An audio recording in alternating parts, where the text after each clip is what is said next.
Hey guys, welcome back to another video. In this video, I'm going to be reviewing Shazam, which is, the movie about Shazam that is directed by David F. Sandberg, and it stars Zachary Levi as Shazam. So let's get straight into this review. And for this video, there is going to be spoilers, so if you don't want to hear the spoilers, then I would suggest you leave right now. I'll give you 10 seconds. 10, 9, 8, 7, 6, 5, 4, 3, 2, 1. There we go. The people who don't want spoilers should be gone now, so let's continue with the video. First of all, this movie is extremely funny. Just a few examples. First, like the scenes where he is testing his powers, like he's testing super strength and he's testing flight, and that, jump over a huge building in one leap and stuff like that. That was really funny, especially the ones where he failed. It was also pretty funny how they called him a bunch of different names. And something weird, I may not have caught it, but I don't think they ever called him Shazam in the movie. And also another funny moment when, he was like, they were all holding on the staff and he was like, say my name. And they all said, Billy, all of the other kids. That was also pretty funny. And the robbery scene was also hilarious. That one where they were robbing the shop, and they tried to shoot Billy, and he had bullet immunity, and they told him to shoot him in the face and stuff, and he punched them out a window, and I'm a superhero, and how they drank beer and then they immediately spit it out because they hate beer. That was also pretty funny. Now, this movie is just a really funny movie. It is absolutely hilarious. It may be probably the second funniest superhero movie, because I think the funniest is still probably Deadpool, and I think it would be extremely hard to top Deadpool as the funniest superhero movie, but this one got really close at times. It was hilarious, and most of that is because of Zachary Levi, who is absolutely amazing as Shazam. He is hilarious every moment he was in. I was laughing.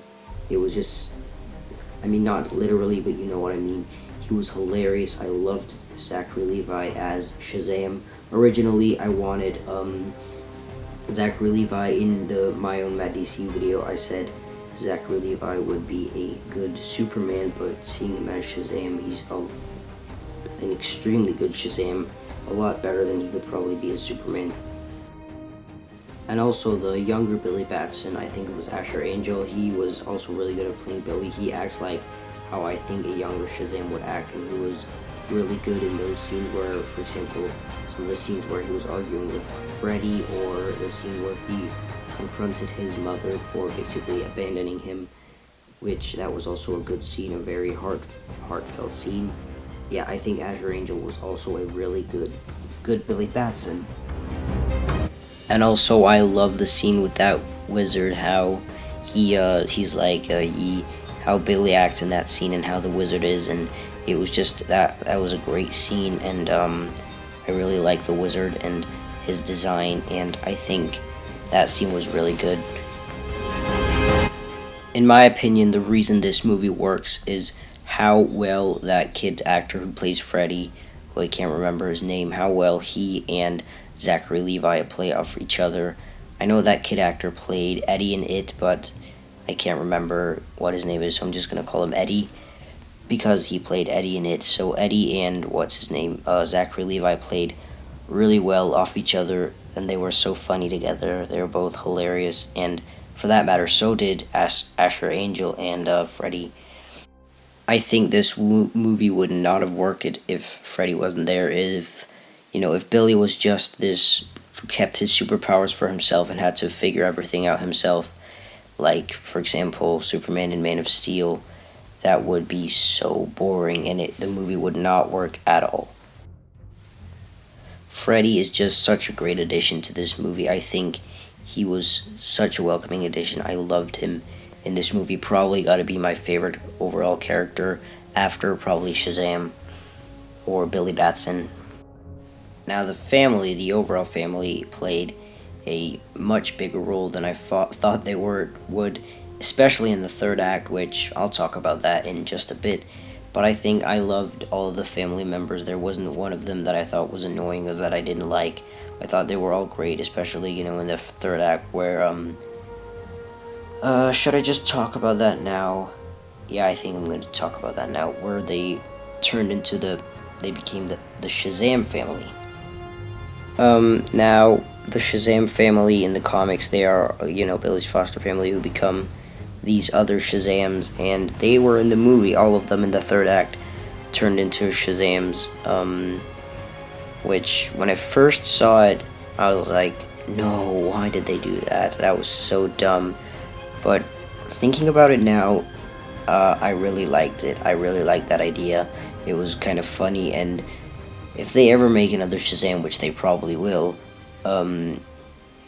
it's going to be interesting to see if there'll be like an entire family of Shazams or whatever they will be. It's going to be interesting to see.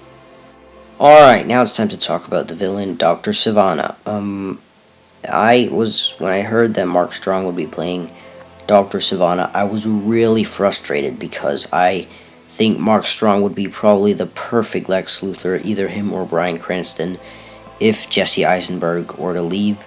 But putting that aside, Mark Strong is great in this movie. He is the perfect first villain for Shazam.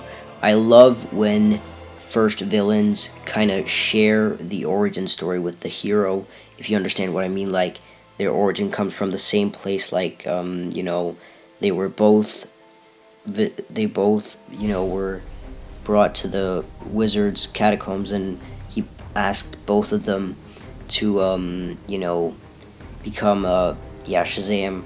And I love when movies do that, where the main hero shares kind of the same origin story with the villain. I love when that happens, and this movie did this. So, and I love how the 7 deadly sins were in this movie, how they kind of lured, Thaddeus Sivana to take that eye.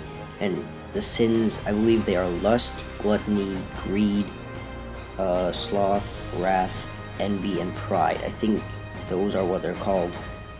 And I love how they worked in that movie, how they were like these shadows inside of him, and they came out these huge demon monsters. They came out as these huge demon monsters, and by the way, I think the CGI for them was great. A lot better than, like, when I first saw it, I was like, but the more I looked at them, I was like, okay, this CGI is actually pretty good. And that scene at Sivana Industries where all of the deadly sins come out, and they, they kill his father, and he just tosses his brother out of the window. I was like, when I watched that, I was like, okay, this movie is more dark than I expected, because this movie actually was a lot darker than I expected. At some points, it was like hilarious in this funny buddy cop movie between Freddy and Billy Batson, and then in another moment, it would be this brutal murder with guys getting tossed out of windows and other people getting eaten by demon monsters, and it worked. It worked perfectly. It wasn't bad or anything. It worked, and that's kind of weird that something like that would work. That could happen. That those two things could happen in the same movie, but it worked very well, and it wasn't bad in any way. I think Dr. Sivana would, be was a great villain in this movie, and he was perfect for the first villain. One problem I had was in the final, I share this feeling with a lot of other superhero movies, and that is the final fight in the end takes way too long. Like, watching it, I was like, wait, how long is this fight? It was so long. I don't understand. And that final scene with Shazam and Dr. Sivana, where basically Shazam lures that one of the 7 deadly sins, which is envy, he lures it out of Dr. Sivana, because envy has been inside Dr. Sivana the whole movie. So he basically lures envy out, and he kills it, and he throws Sivana off a building, but he catches him again, and Sivana is arrested. So I think that was very well, obviously, because Sivana is envious of Shazam. And we do actually, in a post-credit scene, get to see Dr. Savannah in jail, but I will not talk about the post-credit scenes in this video. There's also another one with Shazam trying to find out if he has Aquaman's powers. So I will not be talking about the post-credit scenes in this video. This will be just a review and in another video, because there's a lot to talk about with those post-credit scenes, and especially the ending as well. The ending of the movie, I'll also be talking about that in the next video. And the ending, oh boy, that is so cool. Superman's there and all. I'll be talking about that in another video. On my Instagram, I'll be putting up a poll where you can vote if my next video should be all the DCEU movies ranked with Shazam, or talking about the post-credit scenes. I'll put a poll up there right when I'm done with this video, and you can go there and vote. My Instagram will be in the end of this video. You can see what I'm called on there if you're not following me, and there will also be a link in the description. Alrighty, there we go. That was my review for Shazam. I think it was a really funny, both funny and dark movie, which worked perfectly. Shazam was hilarious. I loved the family. There were some heartbreaking scenes. There were extremely dark scenes, and then there were the hilarious scenes. And it all worked, and that is pretty impressive. So, did you like Shazam? Please tell me in the comments, and yeah, I'll see you later. Bye.